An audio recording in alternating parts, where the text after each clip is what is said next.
私の名前はアミ、30歳のウェブライターです。子供はいません。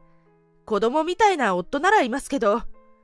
職場の上司の紹介でケントと出会った時は、世の中にこんなに純粋な男性がいるのかと驚きました。漫画やアニメを見て涙を流し、美少女フィギュアを集めるのが趣味の32歳。それがケントでした。私も漫画は人並みに好きだったので、あれこれ話をしていたら意気投合、結婚にまで至ったわけです。ケントの実家は私たちの住まいから歩いておよそ10分くらいの場所にありました。かなり近いです。でも近いだけで同居ではないから、家事のことをうるさく言われる心配なんてゼロ、楽勝でした。ただ、そんな楽勝生活もそれほど長くは続きませんでした。近くに義士夫婦が引っ越してきたからです。この義士がめんどくさいのなんの、平日の日中、私は仕事をしているのに連絡もせずに遊びに来ます。専業主婦である義士は越してきたばかりで近所に友達もいないため暇で仕方ないそうなのです。子供時代の友人などはもう近場には残っていないらしくて、時間を持て余しているのでした。ケントの部屋に入って漫画を読んだり、ソファーで横になってテレビを見たり、まるで別荘のよう。慣れてくるとコンビニでお昼を買ってきて、私と一緒にランチを食べるようになりました。で、毎食コンビニ弁当を目の前で食べられていると気まずくなるわけです。私のお昼は手作りだから。ちょっと多めに作って、お姉さんも食べます?なんて誘うと喜ばれるわけです。チャーハンとか。アミちゃん天才だわ。チャーハンの申し子だわ。ウェブライターってか、チャーハンライターだわ。チャーハンライターかどうかはさておき、こうして義士と仲良くしていると、夫もまた喜ぶわけです。アミが姉貴と仲良くしてくれて俺幸せだよ。世の中には義理の姉を嫌う嫁だっているのにさ。留守中、姉から勝手に本棚を荒らされても文句一つ言わないケント。力関係は笑えるほど明白です。位置的にも心理的にも夫の実家に近い環境。これが後にあんな事態を招くとは思いもしませんでした。アミちゃんウィースやってる?誓ったら居酒屋じゃないんだから。こんばんはお母さん、お姉さん。こんばんは。今日もごちそうになりに来たよ。ある時を境に義母と義士が晩ご飯を食べに来るようになったのです。どういうことだこの状況。始まりは義士からのお悩み相談だったように記憶しています。料理が下手なのという訴えでした。うちの旦那に手作り料理を食べさせても一言も美味しいなんて言わないよ。私下手だから。そうなんですか?レシピ通りに作れば何だって大丈夫だと思いますけどね。料理上手はみんなそう言うよね。レシピ読んでも作れない私の立場を考えてよほんと。そこで私思わず言ってしまったのです。よかったら今度食材を買ってきてここで一緒に作ってみませんか?マジで?いいの?嬉しい、助かる。こっそり練習して上手になったら旦那さんもきっとびっくりしますよ。頑張りましょう。そんな料理教室もどきを始めた頃は私も少し楽しかったのです。でも本当に最初だけでした。その後夕食を2人で作って食べるようになって、そこにいつの間にか義母まで来るようになって、義母は家で現在寝たきりの義父に食事を作った後で来るのですから来る意味がわかりません。そうこうしているうちに義母も義士も料理なんてノータッチになって、私だけ夕食の準備をして、ふと気づいたら居酒屋状態。私はやってくる義母と義士に夕食を提供する係になり下がっていました。お待たせしました。ありがとう。相変わらず料理上手だわ。あほほほ、誓ったらまだ食べてないのに。ご飯を食べた後は後片付けを手伝うでもなく、そのまま部屋でゴロゴロ、食後のお茶を飲んで帰宅。その際、残ったおかずを詰めて帰りが遅い義兄の分の弁当まで作るよう義士から命じられるのです。夫ケントの帰りが遅いこともあって、毎日の夕食は私と義母義士で囲むことが普通になってきました。何が大変かというと、彼女たちが帰った後、ケントの夕食を別に作らなければならないことが大変です。こんな状況、経済的にも精神的にもいいはずがありません。私は何とかしようと夫に相談しました。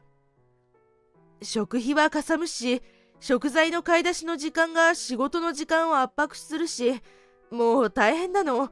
なんとかして。そっか。でも今さら来ないでくれって俺から言うのもなんだかちょっと言いづらいしな。どういう意味？なんで言いづらいの？俺帰りが遅いだろ。アミが寂しいと思っておふくろと姉貴にこっちからお願いしたんだよ。こっちからお願いした？何それ？私と一緒に晩ご飯を食べてほしいって？てっきりあの料理教室もどきがきっかけだと思っていたのに、そうじゃなかったなんて。アミも寂しいのは嫌だろ。家族の絆も深まって一石二鳥。家が近いって便利だな。どうして私に何の相談もなしにそんなことするのよ。料理するのも片付けるのも私なのに。夫はきょとんとしています。料理なんてしたことがないから大変さを訴えられても響かないのです。食事なんて黙っていれば勝手に出てくるものだと思っているのに違いありません。なんて腹立たしい。レシピの選択、買い出し、調理、片付け。私は毎日の作業がどれだけ大変かケントに説明しました。話せば話すほどケントは不機嫌になっていきました。せっかくお膳立てしたのにと言わんばかりです。もう何日かそうやって過ごしてるんだからさ、アミの方が慣れてくれればそれでいいだろ。だから簡単に言わないで。お母さんたちの分食費も余計にかかってるんだよ。わかってる？うるさいな。食費くらいやりくりしろよ。嫁の仕事だろ。私は絶句しました。嫁の仕事ですって？ケントは見たこともないほど嫌そうな顔で続けます。おふくろは年だし、姉貴も主婦業で忙しいんだ。家族の誰かがねぎらってあげなきゃかわいそうだろ。そう思うならケントが自分でねぎらいなさいよ。私を勝手に巻き込んだ上に放置するなんてひどい。何を話しても平行線。全く響かないし届かない。ケントに悪意はない様子なのが余計に悪質でした。家族をねぎらうとか言いながら、私へのねぎらいは皆無だし、それどころかやりくりしろ？嫁の仕事？身勝手な善意を振り回す夫、それに乗っかる身内。私は完全に頭にきてしまいました。こうなったら仕方がない。自分の身は自分で守ろう。その結果、何を失ってしまうことになっても。翌日、私が用意した夕食はカップ麺でした。普段通りにやってきた義母と義士は唖然として、いくらなんでもこれはないわ。せっかく来てあげたのにカップ麺とか。ねえお母さん。本当だね。だけどまあ理由があるんだろう。カップ麺はあんまりだもの。そうだね、アミさん。はい。私は2人と過ごす毎日の夕食がどれほど我が家の負担になっているかを懇切丁寧に説明しました。ノートパソコンでグラフを見せて、最近の食費が家計に占める割合がいかに大きいかも示しました。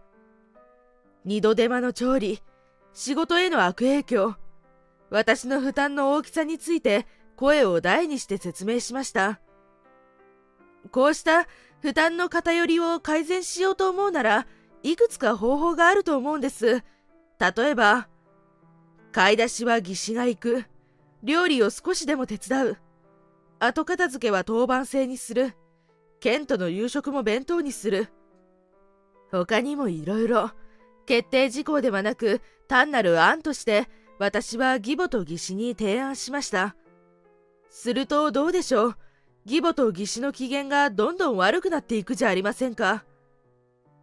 要するに、アミちゃんは私と母さんに夕飯を食べに来てほしくないわけね。はっきり言ってよ。はっきり言えばそうです。でもケントが言い出したことでもあるし、落としどころを探れたらと思って。もう結構。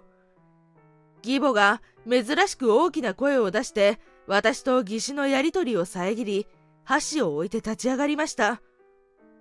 せっかくの夫の気遣いを嫁が台無しにしてどうするの？恥を知りなさい、恥を。結果、私が辛いだけならそんなの気遣いじゃなくて善意の押し付けです。ケントの自己満足です。ああ言えばこう言うよね。アミちゃん、苦手。私、泣き寝入りはしないって決めているので。よくわかりました。先に立ったのは義母でした。ツンと済まして明らかに怒っています。もう来ません。呼ばれたって来ませんよ、私は。私も楽ができてよかったけど、さすがにこれだけ露骨に迷惑がられたらね。伝わってよかった。私は胸をなで下ろしました。義母と義士はプリプリしながら帰っていきました。数時間後、仕事から帰ってきたケントは家に着くなり私を怒鳴りつけてきました。母さんと姉貴を家から追い出したんだって？向こうが勝手に帰ったの。せっかく話し合いの場を設けたのに、いきなり怒り出して。嫁のくせに文句なんて言うからだろ。一体何を考えているんだ？バカじゃないのか？この人たちが嫁というとき、それは無料の家政婦のことを意味している。そう確信しました。嫁には嫁の意見があるのに、嫁だからという理由でそれを抑え込もうとしている。こんな環境にいたらいつか私までおかしくなってしまうかもしれない。その前に何とかしないと。謝ってこいよ。俺も一緒に行ってやるから。私が謝らなきゃいけない理由はどこにもない。言っておくけど私、今すごく怒ってるからね。ケントの夕飯には義母と義士が食べ残したカップ麺をそのまま突き出してやりました。私の振る舞いに狂気を感じたのか、青くなったケントは黙って家から出て行きました。きっと実家に向かったのです。私は用意していた書類を持ってケントの後を追いかけました。義実家に乗り込んだ私は義母、義士、夫の前に書類を叩きつけました。ここ数ヶ月分のレシピのリストと食費の合計金額が書いてあります。アミさん、あなたこれを私らに見せて何をどうしようって言うんだい？まさかとは思うけど、私たちに支払えとか？そのまさかです。お母さん、お姉さん、ご自分の食費はきちんと支払ってくださいね。やめろよ。俺に恥をかかせるな。身内に食費を請求するなんて何考えてるんだよ。家計が別なんだから当然でしょ。身内っていう言葉に甘える大人の方が恥ずかしいわ。ビシッと言ってやりました。ただ、普通ならここで決着のところ、この一家が相手ではそうもいきません。うちに嫁に来たのならうちのルールに従えよ。郷に入れば郷に従えって言うだろうが。ケントの言う通りだよ、アミさん。どこの嫁さんもそうやって辛抱して嫁ぎ先を尊重してるんだ。耳が痛い。私、アミちゃんみたいな嫁さんにならないように気をつけようっと。3人とも言いたい放題、完全にアウェイでした。その時です。私が怒りをたぎらせていると、お前たち、それくらいにしておけよ。隣の部屋から意外な人が姿を見せて、私に助け舟を出してくれました。お父さんです。お父さんは体調を崩してずっと寝たきりの状態でした。なのにわざわざ出てきてくれたのです。嫁さんを困らせて楽しいか？いつからそんな情けない真似をする家になったんだ、ここは。お父さん、私たちは別に亜美さんを困らせるつもりは。困っているじゃないか、実際。お前たちのせいで、しかもここ何日も。それが今この結果だろうが。お父さんに叱られた3人はうつむいてしょんぼり。私に向かってお父さんは頭を下げてくれました。これらが話しているのを聞いていた。大体のことは分かっているよ。亜美さん、申し訳なかった。お父さん、頭を上げてください。夕飯をたかりに行くなんて全く恥ずかしいことを。食費は払わせる。どうか許してほしい。はい、ありがとうございます、お父さん。こうして私の主張はようやく認められたのです。これ以降、夕飯をたかられることもなくなりました。ボスに叱られないと正しい行動を取れないなんて、なんだか猿みたいな家族ですよね。その後、ケントともよく話し合った末、私は彼と離婚することにしました。猿とは暮らせないからです。私がケントと離婚した後、元義父は有料老人ホームに入所したそうです。義理の娘だったものとして、元義父の穏やかな老後を祈らずにはいられません。だけど、元義母の老後は別。パートで働き始めたと聞きましたが、どうなろうと構うものですか。そう、元義母は働きに出たらしいのです。原因は、元義父の有料老人ホームの入居時費用と月額費用。入居時費用だけでおよそ300万円。月額費用が15万円ほどだというので、結構な額ですね。すべて元義父の貯金から支払われるのですが、同じ口座から生活費を下ろしていた元義母は大弱り。それ以上引き出すわけにもいかず、どうにか生活費を稼ごうと、近所のスーパーで働き始めたのでした。聞けば、このスーパーも猿寄りの人たちの集まりだったそうで、新入りの元義母はいびられまくり、辛いけれど働かないわけにはいかない。そんなジレンマを60代になって味わい始めたのでした。母親がそんな状況だというのに、娘と息子は何をしているのでしょうか。元義士は私とケントの少し後に離婚しました。こちらの原因は、なんと私が作っていた残り物弁当。元義士が料理下手なのは本当だったようで、旦那は私の残り物弁当を毎晩心待ちにしていたのです。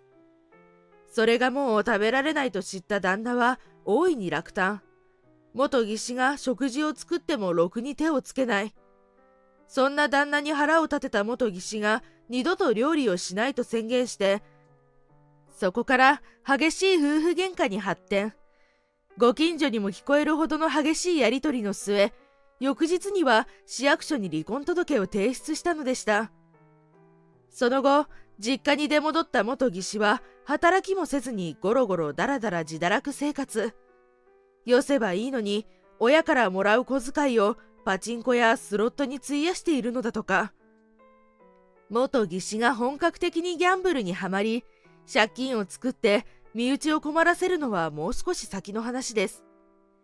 ケントはもっと悲惨です。私との離婚の事実が上司を介して社内に広まり、最後には自主退社しました。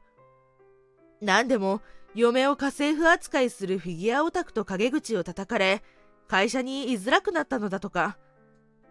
無職となったケントは、クラウドワーカーとして働く道を選び、ネットで仕事を受注することに。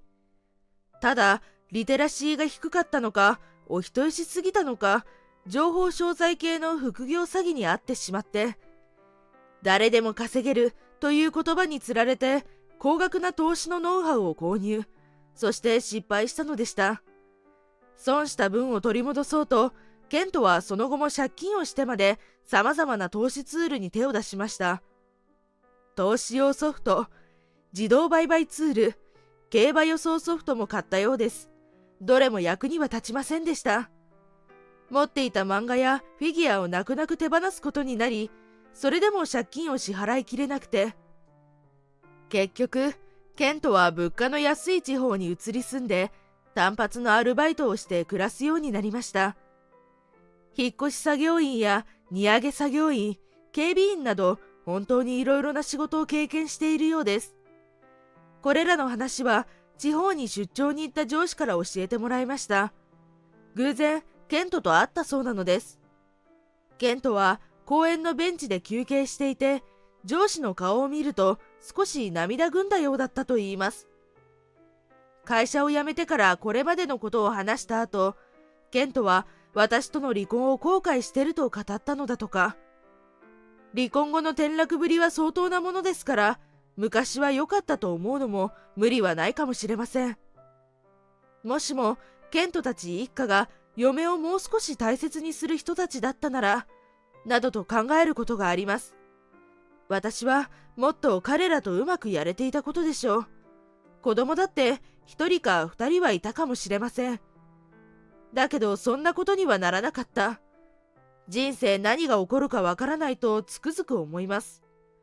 嫁という存在を雑に扱ったことが元夫一家の過ち。それを深く後悔しながら生きてほしいものです。